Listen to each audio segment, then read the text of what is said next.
नमस्कार जेएनके के साथियों और जितने भी स्टूडेंट्स इलेक्ट्रिकल एग्जाम की तैयारी कर रहे थे उनके लिए तो बहुत बड़ा अवसर यहां पे आ चुका है। This is a big opportunity और इस अपॉर्चुनिटी में आ चुकी हैं 292 वैकेंसीज। ये वैकेंसीज बहुत ज्यादा वैकेंसीज है क्योंकि किसी भी स्टेट में एक पर्टिकुलर स्ट्रीम को लेकर इतनी वैकेंसीज पॉसिबल नहीं होती, क्योंकि यार अक्सर तो इलेक्ट्रिकल में सेंट्रल वाइज भी ऐसी अपॉर्चुनिटीज देखने को नहीं मिलती और ये एक पर्टिकुलर स्टेट में मिल रही है। एंड बहुत अच्छी बात है कि डोमिसाइल वाले ही दे सकते हैं, तो यहां पे कुछ इंफॉर्मेशन हम ऐड करेंगे, कंप्लीट इंफॉर्मेशन की बात करेंगे सो दैट इस एग्जाम के लिए अच्छे से आप तैयारी कर सको।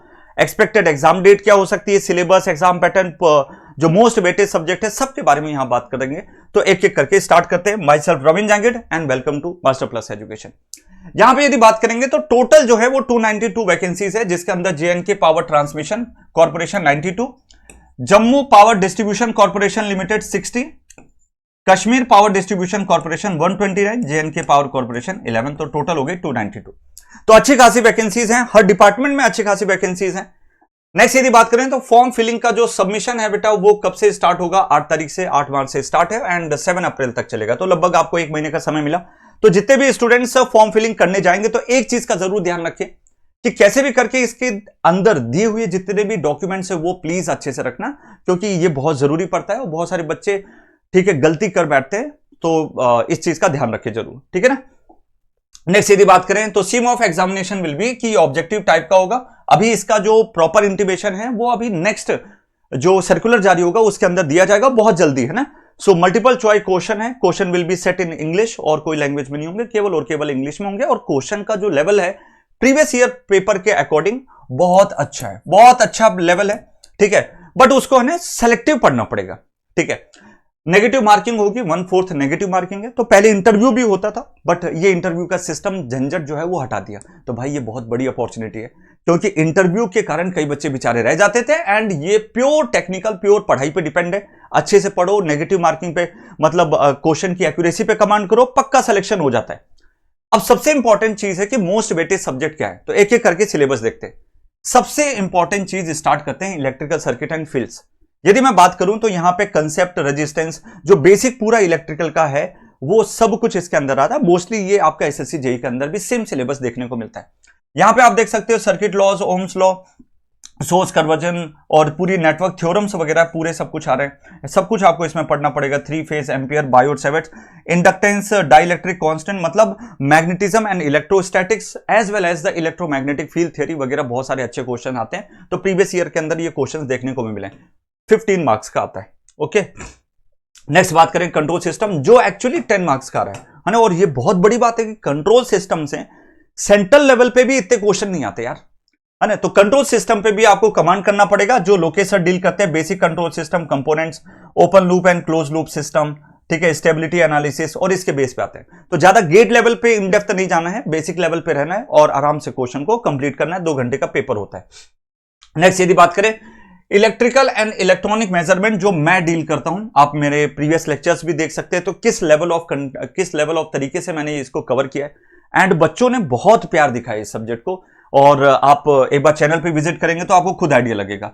ब्रिजेस एंड पोटेंशियोमीटर, पीएमएमसी, है ना, ये सब मेजरिंग डिवाइसेस होते हैं।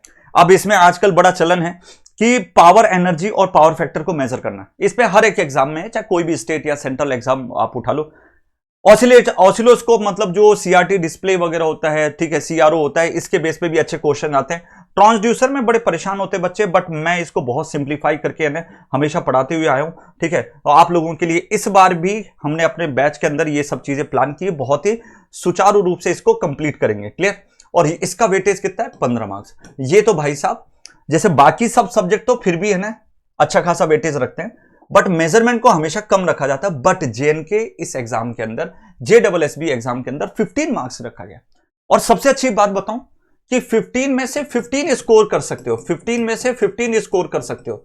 वैसे तो मैं बताऊं तो हर एक सब्जेक्ट के अंदर जैसे 15 आउट ऑफ 15 इसमें भी स्कोर कर सकते हो, बट ये बहुत इजीएस्ट सेक्शन पड़ता है यदि हर एक टॉपिक बहुत एक बिल्कुल बेसिक फ्लो के साथ यदि प्रॉपर लेक्चर्स कवर्ड है तो आपका ये कंप्लीट हो जाएगा। नेक्स्ट याद बात करें इलेक्ट्रॉनिक डिवाइसेस एंड सर्किट, जिसके अंदर बेसिक इलेक्ट्रॉनिक्स कंपोनेंट जो है वो सब आते हैं, mostly zener diode, tunnel diode, इन पे कैरेक्टरिस्टिक के बेस पे क्वेश्चन पूछता है, मॉसफेट की कैरेक्टरिस्टिक के क्वेश्चन पूछता है, ठीक है। देन एम्पलीफायर्स, ओपैम्प वगैरह, ऑसिलेटर्स हो गए, function generators, wave shaping, timers वगैरह, आईसी वगैरह पे भी क्वेश्चन पूछा जाता है, ठीक है ना। तो ये पूरा एक्चुअली आपका आ गया इलेक्ट्रॉनिक्स के अंदर, जो 10 मार्क्स के अप्रॉक्स आपका नंबर रखेगा। Digital electronics and micro processor की बात करें तो जनरली एसएससी जेईई के अंदर ये नहीं आता है। यदि कोई बच्चा एसएससी जेईई की तैयारी कर रहा है तो वो नहीं पढ़ता होगा इसको, बट ये एक्चुअली 10 मार्क्स के अराउंड यहां पे कवर किया जा रहा है JSSB के अंदर। और यहां पे ना एक्चुअली पूरा का पूरा जो है डिजिटल इलेक्ट्रॉनिक्स कवर कर दिया गया। क्लियर? तो एक्चुअली जैसे बाइनरी सिस्टम, हेक्सागोनल, ठीक है, hexadecimal, BCD, multiplication, Boolean algebra, ठीक है, IC families, DTL, TTL, ECL, ये सब कुछ कवर किया जाता है। डिकोडर्स है ना, जिसके अंदर आपके क्या आते हैं, सिक्वेंशियल सर्किट्स आते हैं एंड कॉम्बिनेशन सर्किट्स आते हैं, तो वो सब आ गया।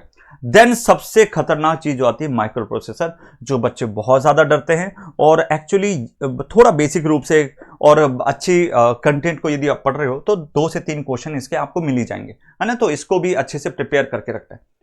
नेक्स्ट यदि बात करें तो पावर इलेक्ट्रॉनिक्स, तो power electronics the one of the most toughest subject के अंदर आता है, क्योंकि इलेक्ट्रॉनिक्स का ये एक मतलब एडवांस वर्जन हो जाता है, बट इसको पढ़ने यदि गेट पर्सपेक्टिव से यदि पढ़ने गए तो भाई बहुत दिक्कत में आ जाओगे आप। हमारे चैनल पे लोकेश सर ने इसको बहुत ही सिंपल एक बेसिक रूप से किया था, इवन उस सिंगल डेमो से भी है ना कई स्टेट एग्जामिनेशन में वो क्वेश्चन फंसे, ठीक है। अभी RSMSSB राजस्थान स्टेट का हुआ था, उसके अंदर भी यहां से क्वेश्चन डायरेक्ट आ गए थे, ठीक है। तो मैं वही बोल रहा हूं कि सिंप्लीफाई करके जितना पढ़ोगे ना उतना बेनिफिट में रखोगे। नेक्स्ट यदि बात करूं तो यहां पे इलेक्ट्रिकल मशीन्स है, तो लगभग आपको पूरी इलेक्ट्रिकल की मशीन्स आपकी पढ़नी है, डीसी मशीन्स, आपकी ट्रांसफॉर्मर्स, एसी मशीन्स, जिसके अंदर आपका induction, single phase induction, as well as the synchronous machine फिर बाद में आ जाती है। तो आपको कुल मिला के पूरी मशीन्स को कवर अप करना है, टॉपिक कुछ भी नहीं छोड़ना है। दिस इज द मतलब वन टाइम अपॉर्चुनिटी या लाइफ टाइम अपॉर्चुनिटी इसको बोल सकते हो।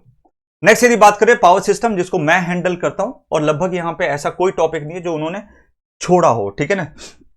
तो यहां पे उन्होंने फीडर वीडर रिले वगैरह मतलब switch gear protection, transmission, distribution सब कुछ कर दिया, पर लोड फ्लो वगैरह से रिलेटेड यहां पे आपको ज्यादा क्वेश्चन नहीं देखने को मिलेंगे। स्टेबिलिटी को इसने नहीं पकड़ा है, तो ये सब आपको अवॉइड करके रखना है। फॉल्ट एनालिसिस से रिलेटेड यहां पे, ठीक है, दिया नहीं है वैसे फॉल्ट से रिलेटेड, बट एक चीज मैं बताऊं, फॉल्ट का भी बेसिक पोर्शन अपन करके रखेंगे, क्योंकि वो कहीं ना कहीं किससे रिलेटेड होता है, ब्रेकर से रिलेटेड होता है। Then there is a utilization, तो पूरा कॉम्बिनेशन 25 मार्क्स का होता है। आप यहां से मान सकते हैं कि 5 to 8 मार्क्स आपका, 5 to जो 8 मार्क्स है, ठीक है, 8 मार्क्स वो यूडब्ल्यू यूटिलाइजेशन का आप रख सकते हो। अभी मैं उसका सेशन ही ले रहा हूं, अभी हमारे बैच में ये कंप्लीट हुआ है, ठीक है, आपको भी प्रोवाइड किया जाएगा इसको, ठीक है। सो अब एक्चुअली करे क्या, देखो एक्सपेक्टेड जो एग्जाम डेट है ना,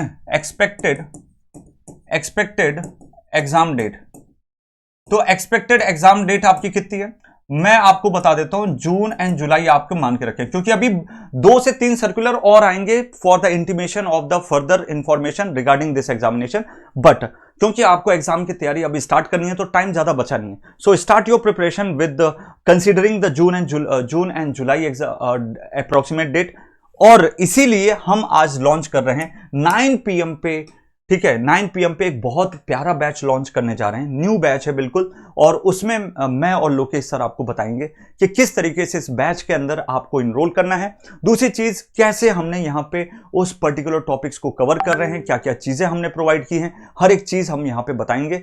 this is the big opportunity. और यदि आपको डेमोज देखने हैं, हमारे डेमोज भी अवेलेबल हैं, साथ ही साथ और भी डेमोज हम प्रोवाइड कर देंगे, टेंशन मत लीजिए, बट आप अपनी प्रिपरेशन स्टार्ट कर दो, लेट मत करो, ठीक है। ऑल द वेरी बेस्ट, ठीक है। Stay tune with Master Plus Education, और भी बहुत सारे वीडियोस एंड लेक्चर्स हम कंटिन्यूअसली लाते रहेंगे आपके एग्जाम के लिए। Thank you so much, bye bye.